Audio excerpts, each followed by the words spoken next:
ರಾಹುಲ್ ಗಾಂಧಿಗೆ supreme court ಚಿಮಾರಿ ಹಾಕಿದೆ.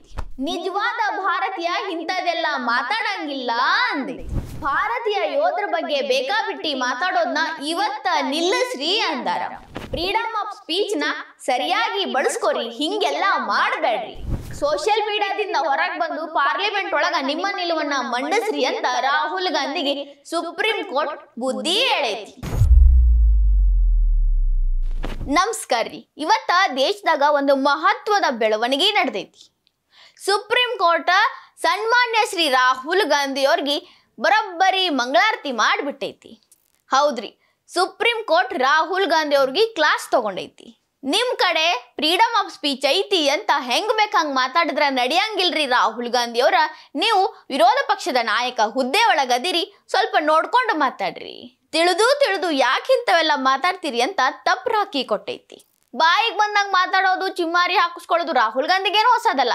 ಈಗಾಗಲೇ 10 ಕೇಸ್ಗಳ ಮೇಲೆ 10 ಕೇಸ್ನಿಂದ ಬೇಲೊಳಗೆ ಹೊರಗದಾರ. ಅವ್ರೇನೀಗ ಹೌದ್ ಪಾಪ್ ಮೊದಲನೇ ಸಲ ಚಿಮ್ಮಾರಿ ಹಾಕಿಸ್ಕೊಂಡಾರ ಕೋರ್ಟಿಂದ ಅಂತ ನಾಚಿಕೆ ಪಡೋ ಹಂಗೇನಿಲ್ಲ. ಇದು ಒಂದು ಸಮ್ ಆಫ್ ಕೇಸ್. ಈ ಕೇಸ್ ಯಾವ್ದಪ್ಪ ಅಂತಂದ್ರ, ಇದು ಭಾರತ ಜೋಡೋ ಯಾತ್ರೆ ಮಾಡ್ಬೇಕಾದ್ರೆ ರಾಹುಲ್ ಗಾಂಧಿ ಅವರು ಒಂದು ಹೇಳಿಕೆ ಕೊಟ್ಟಿದ್ರು. ಗಲ್ವಾನ್ ಘರ್ಷಣೆದಾಗ ಚೀನಾದವರು ಭಾರತ ದೇಶದ ಭಾರತೀಯ ಯೋಧರನ್ನ ಹೊಡೆದು ಹಾಕಿಬಿಟ್ಟಾರ, ಹೊಡೆದು ಉಳಿಸಿಬಿಟ್ಟಾರ, 2000 ಸ್ಕ್ವೇರ್ ಕಿಲೋಮೀಟರ್ ಜಾಗವನ್ನ ವಶಪಡಿಸ್ಕೊಂಡಾರ ಅಂತ ಹೇಳಿಕೆ ಕೊಟ್ಟುಬಿಟ್ಟಿದ್ರು. ಇದರಿಂದಾಗಿ ರಾಹುಲ್ ಗಾಂಧಿ ಅವ್ರ ಮೇಲೆ ಡಿಫಾಮೇಷನ್ ಕೇಸ್ ರಿಜಿಸ್ಟರ್ ಆಗಿತ್ತು.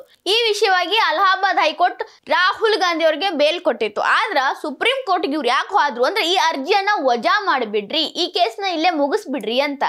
ಆದ್ರೆ ಸುಪ್ರೀಂ ಕೋರ್ಟ್ ಏನ್ ಹೇಳ್ತಪ್ಪ ಅಂತಂದ್ರ, ರಾಹುಲ್ ಗಾಂಧಿ ಅವರ ನೀವು ಒಬ್ಬ ವಿರೋಧ ಪಕ್ಷದ ನಾಯಕ ಆಗಿ ಹಿಂಗೆಲ್ಲ ಯಾಕೆ ಮಾತಾಡ್ತೀರಿ?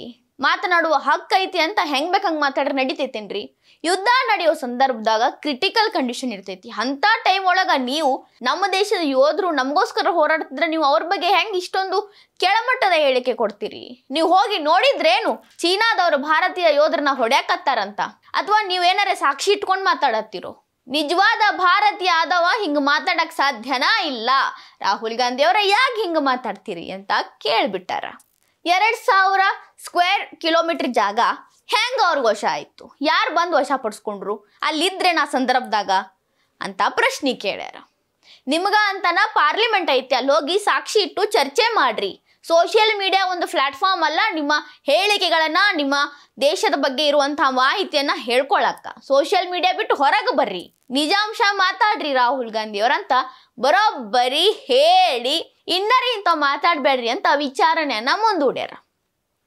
ಬಟ್ ಇಷ್ಟೆಲ್ಲ ಆದ್ಮೇಲೆ ರಾಹುಲ್ ಗಾಂಧಿ ಸರಿ ಆಗ್ತಾರ, ಬೇಕಾಬಿಟ್ಟಿ ಮಾತಾಡಂಗಿಲ್ಲ ಅನ್ನೋದು ನಾವಂತರೂ ನಂಬಂಗಿಲ್ಲ. 10 ಕೇಸ್ ಒಳಗೂ ಇಂಥವ ಹೇಳಿಸ್ಕೊಂತಾರ, ಹಿಂಗ ಚೀಮಾರಿ ಹಾಕಿಸ್ಕೋತಾರ, ಕ್ಷಮೆ ಕೇಳ್ತಾರ, ನಾ ಅಂದಿಲ್ಲ ಅಂತಾರ, ಮೊಂಡುವಾದ ಮಾಡ್ತಾರ. ಈಗ ಸುಪ್ರೀಂ ಕೋರ್ಟ್ ಹೇಳಿದ್ಕ ಹ್ಞೂ ಅಂತಾರ ಅಂತ ಅನ್ಕೊಂಡ್ರ ನಮ್ಮ ಭ್ರಮೆ ಐತಿ ನೋಡ್ರಿ. ಈ ವಿಡಿಯೋ ನಿಮ್ಗೆ ಇಷ್ಟ ಆಗಿದ್ರೆ ಲೈಕ್ ಮಾಡ್ರಿ, ಶೇರ್ ಮಾಡ್ರಿ, ಕಮೆಂಟ್ ಮಾಡ್ರಿ. ಇನ್ನ ಇಂಥವು ಹೆಚ್ಚಿನ ವಿಡಿಯೋ ನೋಡಕ್ಕೆ ಹೊಸದಿಗಂತ ಡಿಜಿಟಲ್ ಚಾನಲ್ಗೆ ಸಬ್ಸ್ಕ್ರೈಬ್ ಆಗ್ರಿ.